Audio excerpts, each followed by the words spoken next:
शुरू करें। कल के क्लास में हम लोगों ने गॉस थ्योरम का पहला एप्लीकेशन किया था। पहला एप्लीकेशन में electric field due to spherical shell, जो स्फेरिकल यूनिफॉर्मली चार्ज सेल था, उसकी वजह से किसी भी पॉइंट पे आउटसाइड सरफेस या इनसाइड फील्ड कैसे फाइंड करते थे, ये हम लोगों ने सीखा था। आज हम लोग करने वाले हैं conducting solid sphere, sorry non conducting solid sphere, क्योंकि कंडक्टिंग सॉलिड स्फीयर अगर होगा तो चार्ज आप कहीं भी रखोगे सरफेस पे ही चला जाएगा। नॉन कंडक्टिंग स्फीयर रहा तो चार्ज इनसाइड तो एग्जिस्ट ही नहीं करेगा, क्योंकि इनसाइड मटेरियल है ही नहीं। सॉरी, हॉलो स्फीयर अगर होगा तो, अगर कंडक्टिंग या इंसुलेटिंग हॉलो स्फीयर होगा तो अंदर में मटेरियल तो है नहीं, आप चार्ज कहीं भी रखोगे तो चार्ज तो सरफेस पे ही रहेगा। अगर आप कंडक्टिंग सॉलिड स्फीयर लेते हो, उस केस में भी चार्ज अगर आप कहीं भी रखोगे तो वो स्फीयर के सरफेस पे ही चला जाता था। इसीलिए इन तीनों का जो डेरिवेशन होता है वो फील्ड ड्यू टू सबकी वजह से सेम होती थी, जो हम लोगों ने कल के क्लास में करा। अब क्या होता है, अगर आपके पास सॉलिड नॉन कंडक्टिंग स्फीयर हो तो इसमें क्या होता है कि चार्ज जहां पे रखोगे वहीं पे रहेगा, मतलब इनसाइड भी चार्ज एग्जिस्ट करता है, अंदर में भी चार्ज रहेगी, क्योंकि ये कंडक्टर तो है नहीं कि चार्ज को ये फटक सा सरफेस पे फेंक देगा। इसमें जहां पे चार्ज रखोगे वहीं पे रहेगा, क्योंकि सॉलिड स्फीयर है इसीलिए इनसाइड मटेरियल है तो इनसाइड में चार्ज होगा, और नॉन कंडक्टिंग है इसीलिए जहां पे चार्ज था वहीं पे रहेगा, मतलब ये चार्ज पूरे वॉल्यूम में डिस्ट्रीब्यूटेड होगा। सॉलिड नॉन कंडक्टिंग स्फीयर में चार्ज पूरे वॉल्यूम में डिस्ट्रीब्यूटेड होगा। क्लियर? ठीक है। तो पहला और दूसरा केस का डेरिवेशन एज इट इज, बिल्कुल जो फर्स्ट वाला आपने डेरिवेशन करा है वैसे ही चलेगा, एकदम डिटो कॉपी पेस्ट कर दीजिएगा पहला और दूसरे वाले का, क्योंकि इसमें भी आउटसाइड, देखो क्यों ऐसा होता है, क्योंकि आउटसाइड में जब आप फील्ड निकालोगे तो टोटल इसके वॉल्यूम में जितना टोटल चार्ज, मान लीजिए इस पे टोटल चार्ज है Q, ये टोटल का टोटल गॉसियन सरफेस बनाइएगा आप आउटसाइड में, तो टोटल चार्ज इनक्लोज्ड होगा, इसीलिए फील्ड वैसा ही रहेगा। सरफेस पे अगर बात करें तो सरफेस पे गॉसियन सरफेस बनाओगे तभी भी टोटल चार्ज Q ही इनक्लोज्ड होगा, तो फील्ड Q चार्ज की वजह से हुई है, आउटसाइड टोटल चार्ज की वजह से फील्ड हुई है, सरफेस पे भी टोटल चार्ज की वजह से फील्ड हुई है। इसीलिए टोटल चार्ज की वजह से फील्ड कैसे फाइंड करते हैं, पिछला वाला डेरिवेशन सी, इसलिए हम लोगों ने उसको करा नहीं, सीधा लिख दिया कि derivation is same as electric field due to spherical shell, इन दोनों केसेस के लिए। अब है कि तीसरा केस इनसाइड में क्यों अलग होगा, क्योंकि इनसाइड में जब आप स्फेरिकल गॉसियन सरफेस ड्रॉ करोगे तो टोटल चार्ज इनक्लोज नहीं होगा, जितना चार्ज है उससे थोड़ा कम चार्ज इनक्लोज होगा। सेल में क्या होता था, इनसाइड में फील्ड जीरो होता था, क्योंकि इनसाइड में total charge enclose absent zero, लेकिन यहां पे बताओ नॉन कंडक्टिंग स्फीयर में अंदर में कुछ चार्ज है कि नहीं है, तो अब फील्ड इस पूरे चार्ज की वजह से होगी कि अंदर में जितना इस पॉइंट पे, ये हमारा पॉइंट है, इस पॉइंट पे इलेक्ट्रिक फील्ड का वैल्यू पूरे चार्ज की वजह से होगी कि इस गॉसियन सरफेस के अंदर इनक्लोज जितना चार्ज है उसकी वजह से होगी। बिल्कुल, गॉसियन सरफेस जितना चार्ज इनक्लोज करती है उसकी वजह से फील्ड होगी। क्लियर? आई बात समझ में? इसीलिए इनसाइड का डेरिवेशन आपको अलग से करना पड़ेगा, हालांकि ये एग्जाम में नहीं आता लेकिन एनसीईआरटी में दे रखा है बॉक्स में, इसीलिए करना तो पड़ेगा, और आसान भी है क्योंकि आप समझ चुके हैं। तो हमने क्या किया, मान लिया कि एक स्मॉल r रेडियस का एक गॉसियन सरफेस है इनसाइड द स्फीयर, जहां पे हमें फील्ड फाइंड करने हैं, इलेक्ट्रिक फील्ड इंटेंसिटी फाइंड करनी है। क्लियर? अब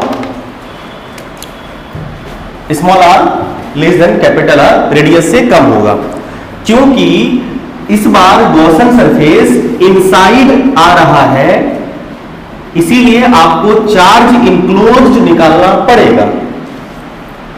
चार्ज इनक्लोज्ड अब की बार ना ही जीरो है ना ही टोटल है, कुछ और ही है, क्योंकि यूनिफॉर्मली चार्ज डिस्ट्रीब्यूशन है तो charge per unit volume at everywhere constant होगा। यूनिफॉर्म चार्ज डिस्ट्रीब्यूशन, अगर चार्ज पूरे वॉल्यूम में बटा हुआ हो, पूरे वॉल्यूम में डिस्ट्रीब्यूटेड हो, तो यूनिफॉर्मली चार्ज डिस्ट्रीब्यूशन है, तो चार्ज यूनिट वॉल्यूम में तो फिक्स होगा। तो यहां पे बताइए कौन सा चार्ज डिस्ट्रीब्यूशन लगेगा? क्या चार्ज सरफेस पे है? नहीं, वॉल्यूम में है, तो वॉल्यूम चार्ज डिस्ट्रीब्यूशन लगेगा। हम लोग मान लेते हैं कि इसकी जो वॉल्यूम चार्ज डिस्ट्रीब्यूशन, यानी कि इसकी वॉल्यूम चार्ज डेंसिटी कह सकते हो, एक ही बात है, इसकी वॉल्यूम चार्ज डेंसिटी हम लोगों ने मान लिया कितना है? वॉल्यूम चार्ज डेंसिटी रो से डिनोट करते हैं ना। क्या होता है volume charge density? Volume charge density होता है चार्ज पर यूनिट वॉल्यूम। आप ये बताइए, इस पे जो टोटल चार्ज Q है वो पूरे वॉल्यूम V में डिस्ट्रीब्यूटेड है। स्फीयर का वॉल्यूम कितना होता है? 4/3 पाई आर क्यूब।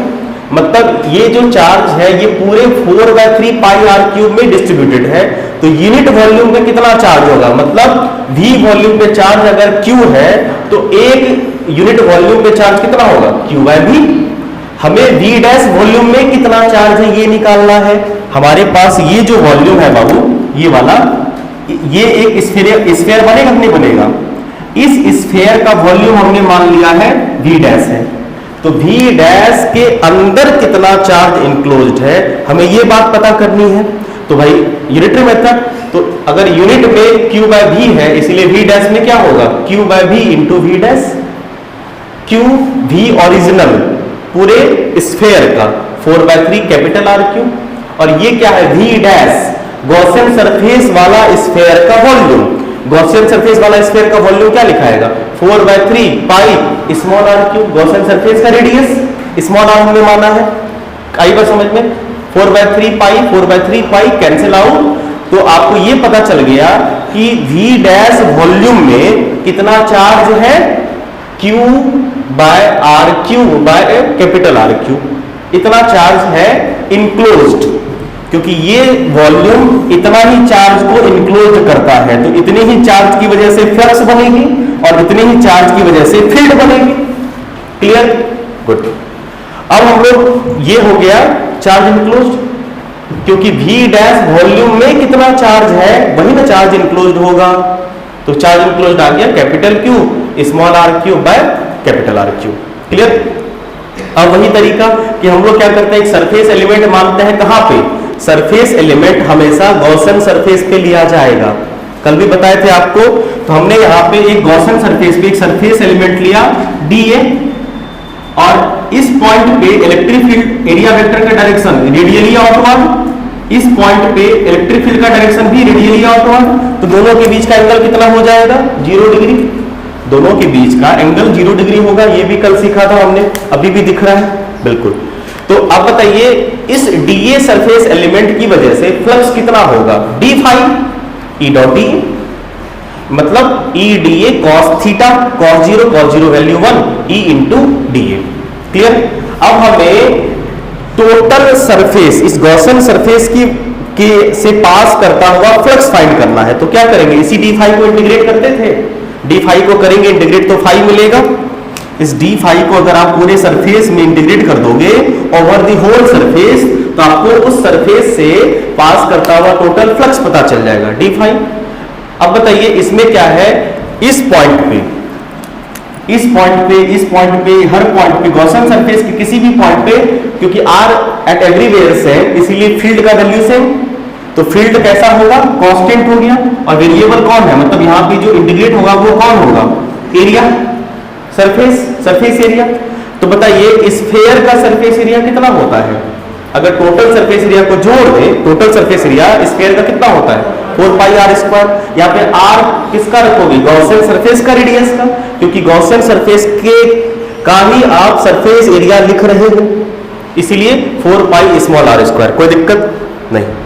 क्लियर है यहां तक? अब देखो, क्यों यहां तक क्लियर हो गया? तो टोटल फ्लक्स हमारे पास इस वाले फॉर्मूले से आ गया है, E into 4 pi small R square. But Gauss theorem ये कहता है कि भाई अगर ये चार्ज इंक्लोज्ड है तो उसकी वजह से टोटल फ्लक्स Q इंक्लोज, यानी charge enclose bye epsilon not होता है। तो हमने दोनों इक्वेशन को इक्वेट कर दिया, और फर्स्ट इक्वेशन में हमें इलेक्ट्रिक फील्ड का फॉर्मूला मिला E into 4 pi small R square, और सेकेंड इक्वेशन ये कहता है Q enclose by epsilon naught, और अभी अभी हमने Q इनक्लोज निकाला है। Q इनक्लोज कितना आया था?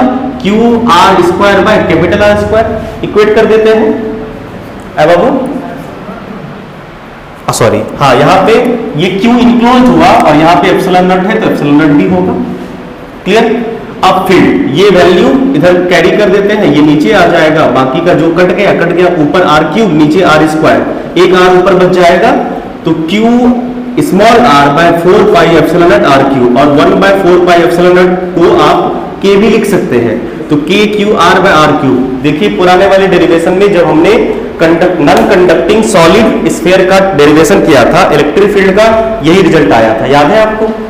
सेम रिजल्ट आया था, K Q small r by capital R cube. मतलब ये होता है कि कंडक्टिंग स्फीयर में इलेक्ट्रिक फील्ड सेंटर से आगे जाने पे प्रोपोर्शनल होता है सरफेस पे कांस्टेंट, उसके बाद इनवर्सली। आई बात समझ में? ये क्या हुआ? इनसाइड है, electric field inside is proportional to R। Clear है? आई बात समझ में? एक बार फिर से समझा देते हैं। Case 1 case 2 as it is चलेगा। केस 3 में आपको क्या करना है, अंदर में एक Gaussian surface small r radius का, जिस पॉइंट पे आप फील्ड फाइंड करना चाहते हैं वहां पे आप एक गॉसियन सरफेस कंस्ट्रक्ट कर लीजिए। अब उस गॉसियन सरफेस में क्या होगा, चार्ज इंक्लोज्ड कुछ होगा, आपको वो चार्ज इंक्लोज निकाल लेना है। कैसे निकालेंगे? पहले हम लोगों ने ये पता किया कि टोटल वॉल्यूम में कितना चार्ज है, तो टोटल वॉल्यूम में चार्ज रहा आपका कैपिटल Q, तो यूनिट वॉल्यूम में कितना चार्ज हुआ, कैपिटल Q बाय वॉल्यूम। तो V डैश वॉल्यूम में कितना चार्ज होगा, Q by V into V dash, और V आपको ओरिजिनल वॉल्यूम स्फीयर का, और ये हो गया जिस स्फीयर के अंदर आप चार्ज इंक्लोज निकालना चाहते हैं उसका वॉल्यूम V डैश, और ये कौन सा, गॉसियन सरफेस के अंदर, तो गॉसियन सरफेस का रेडियस स्मॉल r क्यूब, इसलिए स्मॉल r 4/3 पाई r क्यूब। तो यहाँ आपको ये रिजल्ट पता चल जाएगा कि आपने जो गॉसियन सरफेस बनाया है वो गॉसियन सरफेस जो स्फेरिकल है उसके अंदर कितना चार्ज इंक्लोज हो रहा है। ठीक, फिर हम लोग ट्रेडिशनल जो तरीका है फील्ड निकालने का कि उसपे सरफेस एलिमेंट लेते हैं, उसके बीच का एंगल और डॉट प्रोडक्ट कर देते हैं और उसको इंटीग्रेट करके टोटल फ्लक्स पता कर लेते हैं। तो टोटल फ्लक्स आ गया 4E into 4 pi are square. अब इसकी वजह से गॉस थ्योरम फिर लगाएंगे हम लोग, और गॉस थ्योरम कहता है कि टोटल फ्लक्स जो होता है charge enclosed bye epsilon not times होता है, और चार्ज इंक्लोज हमारे पास अभी अभी आया है Q small r cube by capital R cube by epsilon not. Equate कर देंगे, फील्ड का वैल्यू यहां आपके सामने है। बोलिए, थोड़ा सा भी कोई दिक्कत? बिल्कुल नहीं। आगे कंटिन्यू करें। आइए कुछ इंपॉर्टेंट जानकारी और इकट्ठा करें इससे रिलेटेड। देखिए अब क्या है,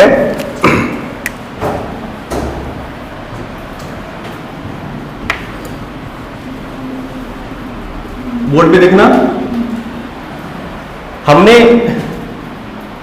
फील्ड इसका आउटसाइड कितना होगा, फील्ड आउटसाइड कितना होगा, केस 1 में जितना होता था के क्यू बाय, बिल्कुल मतलब कैपिटल Q चार्ज है जितना बाय R स्क्वायर आउटसाइड। तो आउटसाइड जो फील्ड होता है वो inversely proportional to R square होगा।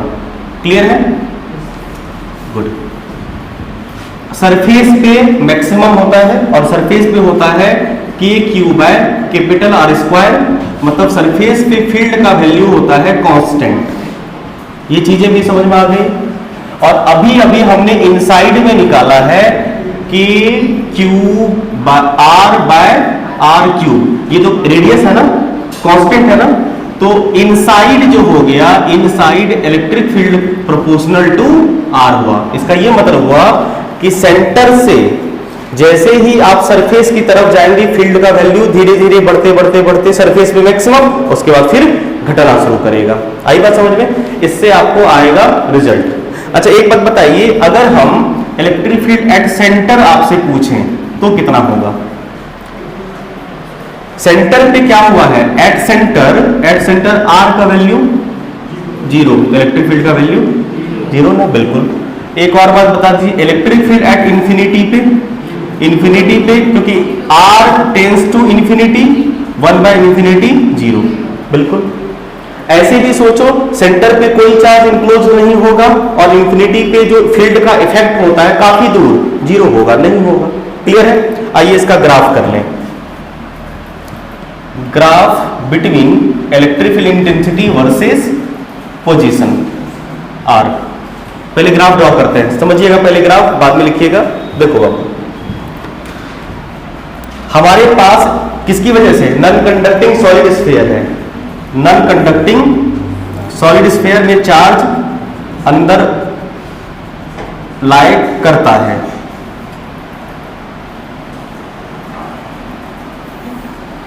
क्या हुआ है? सेंटर पे फील्ड का वैल्यू जीरो, सरफेस पे फील्ड का वैल्यू मैक्सिमम।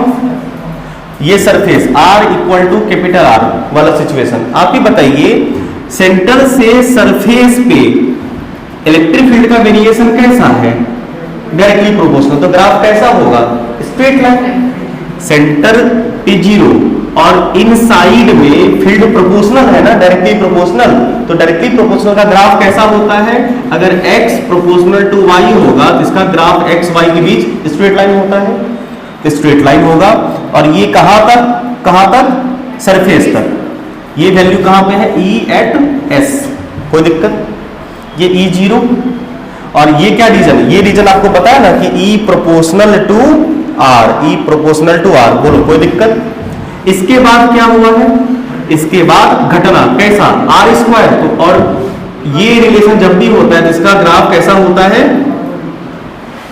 पैराबोलिक डाउनवर्ड घटना। तो यहां से ये घटती हुई स्टार्ट होगी और इन्फिनिटी पे जाके zero, R tends to infinity पे जाके ये जीरो, इसलिए कट मत करवाइएगा। यही चीज इधर भी ड्रॉ करोगे, नेगेटिव तरफ में इधर हो जाएगा। ग्राफ ड्रॉ कर लीजिए और किसी पॉइंट को दोबारा एक्सप्लेन हो तो करना हो तो बताना। आइए डेरिवेशन के अगले पड़ाव में चले और अभी हम लोग करने वाले हैं line of charge. Charge distribution की वजह से, प्लीज, चार्ज डिस्ट्रीब्यूशन की वजह से इलेक्ट्रिक फील्ड। तो इसमें चार्ज डिस्ट्रीब्यूशन में लाइन ऑफ चार्ज की वजह से इलेक्ट्रिक फील्ड फाइंड करते हैं। तो अब एप्लीकेशन नंबर तीसरा होगा, नहीं, field due to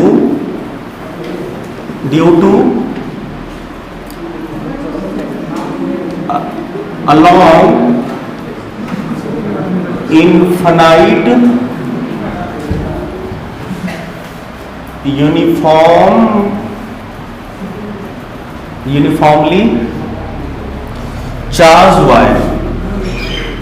uniformly charged wire, अब बताइए वायर पे चार्ज अगर डिस्ट्रीब्यूट होगा तो चार्ज डिस्ट्रीब्यूशन कैसा होगा? लिनियर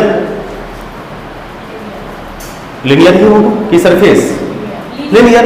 लाइन पे चार्ज बटा हुआ है तो लिनियर चार्ज डिस्ट्रीब्यूशन। तो मान लेते हैं उसकी लिनियर चार्ज डेंसिटी है लैम्डा और लेंथ तो इनफिनाइट ही है। लेंथ कितना है? Infinitely long. कोई दिक्कत?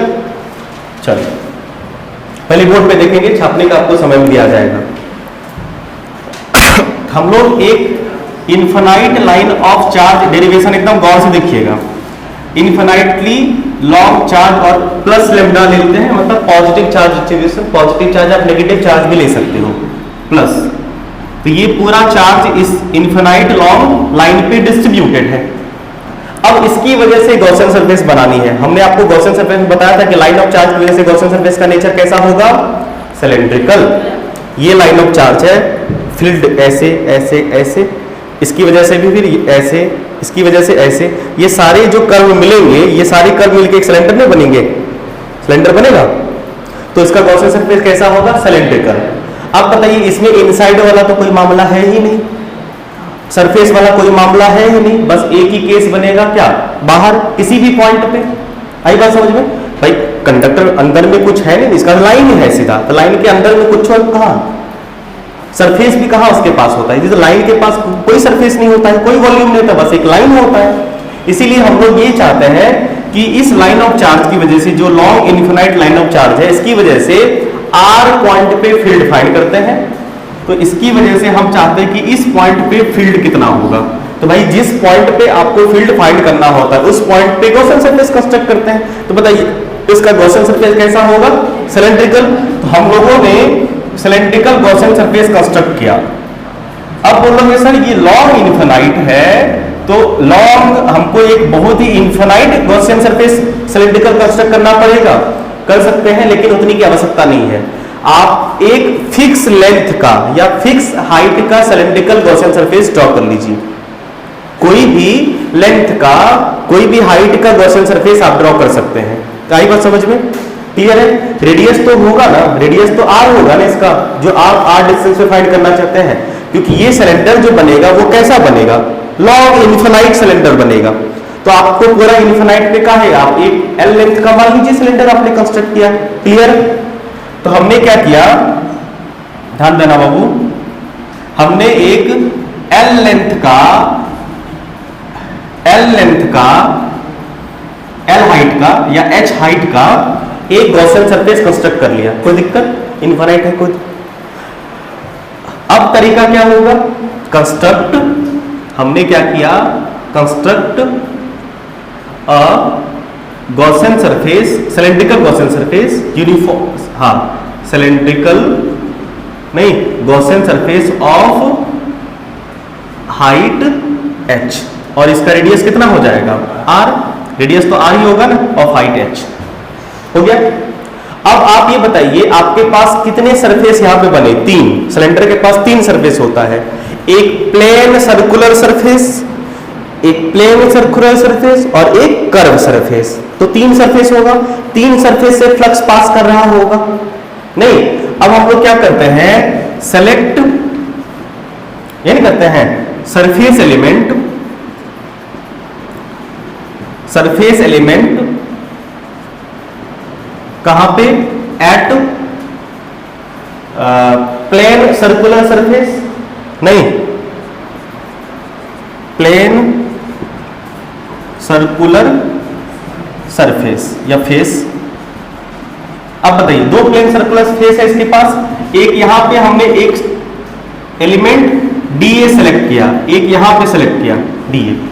अब बताइए, एरिया वेक्टर का ये जो बेस है, इसका एरिया का डायरेक्शन आउटवर्ड, तो एरिया वेक्टर का डायरेक्शन किधर हो गया? आउटवर्ड। और फील्ड किधर होगा बताओ? प्लस चार्ज है, प्लस चार्ज की फील्ड अवे की towards.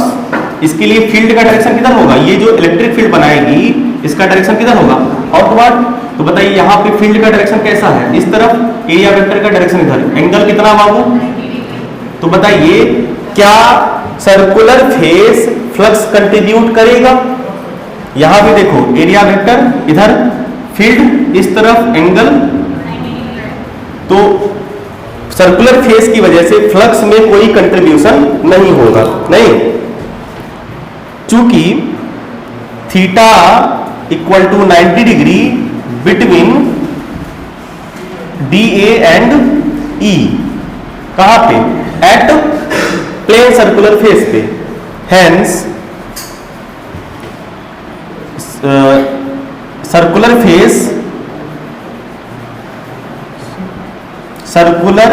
Faces do not contribute any flux, कोई भी फ्लक्स कंट्रीब्यूट नहीं करेगा। जो 2 फेसेस हैं वो दोनों फेसेस फ्लक्स नहीं बनाएंगे। और आपको इसको तामझाम में लिखना हो तो लिख देना, E.ds करके। एग्जाम में फुर्सत में रहोगे तो एक्सप्लेन कर देना। फिलहाल समझ पाए? अब आपके पास क्या बचा? एक कर्व फेस बचा। मनीष देखो यहां पे पहले, अब देखो ये कर्व फेस है। नाउ सेलेक्ट सरफेस एलिमेंट कहां पे? एट, हाँ, कर्व फेस पे, जी यहां पे मान लो हमने एक सरफेस एलिमेंट सेलेक्ट कर लिया। अब बताइए, एरिया वेक्टर का डायरेक्शन किधर होगा बाबू? रेडियली आउटवर्ड यहां पे, और इलेक्ट्रिक फील्ड भी इधर ही है, एन भी इधर ही है, तो एंगल कितना हो जाएगा? 0 डिग्री होगा ना। Both E and DA are radially outward, hence theta between them is 0 degree. यदि दोनों आउटवर्ड ही है तो थीटा दोनों के बीच का कितना हो गया? 0 degree. Therefore flux due to small surface element D A की वजह से फ्लक्स कितना बनेगा, डी फाई कितना, E into D E D A cos 0 degree, मतलब ई डी ए। कोई दिक्कत नहीं ना। आप ये बताइए, अभी इंटीग्रेट करोगे, कर दो कोई बात नहीं। Phi equal to integration of D phi total flux कितना होगा, total flux through this Gaussian surface कितना, इंटीग्रेशन ऑफ डी फाई। बताइए ई कांस्टेंट होगा इस पॉइंट पे होगा, ई को बाहर कर लेते हैं और डी ए का, ये डी ए क्या है, टोटल कर्व सरफेस एरिया, और कर्व सरफेस एरिया होता है 2 पाई आर एच। तो यहां पे आपके पास फ्लक्स आ गया total E into 2 pi R कौन सा लोगे, गॉसियन सरफेस का रेडियस 2 पाई आर, और H height of Gaussian surface जो आपने माना है। बोलो कोई दिक्कत नहीं ना, यहां तक कोई समस्या नहीं। आइए बताएं, बट गॉस लॉ से क्या होता है, Gauss law says that according to Gauss law की total flux equal to Q enclosed by epsilon naught. Q enclosed कौन, गॉसियन सरफेस। अब बताइए गॉसियन सरफेस क्यू इनक्लोज्ड कितना कर रहा है, पता कर ले, आइए निकालते हैं। यहां तो कोई दिक्कत, छापना नहीं, पहले समझो बाद में छापना। देखो हमें इंफॉर्मेशन ये दे रखा है कि इन्फिनाइट लॉन्ग लाइन है, लेंथ इन्फिनाइट है, लेकिन हमने कितना लेंथ माना है, h। तो h लेंथ पे कितना चार्ज है, बस यही निकाल लेंगे। आपको क्या गिवन है कि यूनिट लेंथ पे कितना चार्ज है, लेमडा नहीं भाई, लेमडा दे रखा है ना, गिवन क्या है, लेमडा होता है चार्ज ऑन यूनिट लेंथ। इसको लेमडा को क्या कहते हैं, चार्ज पर यूनिट लेंथ, और लेंथ तो इनफाइनाइट है, हमको कोई मतलब नहीं, हमें कितने लेंथ पे चाहिए, h पे चाहिए। तो बताइए q इक्वल टू कितना हुआ, h लेमडा हुआ, ये q इनक्लोज्ड आया, बोलो q इनक्लोज्ड आ गया, क्योंकि हमने जैसे l किया q इनक्लोज्ड आया बस।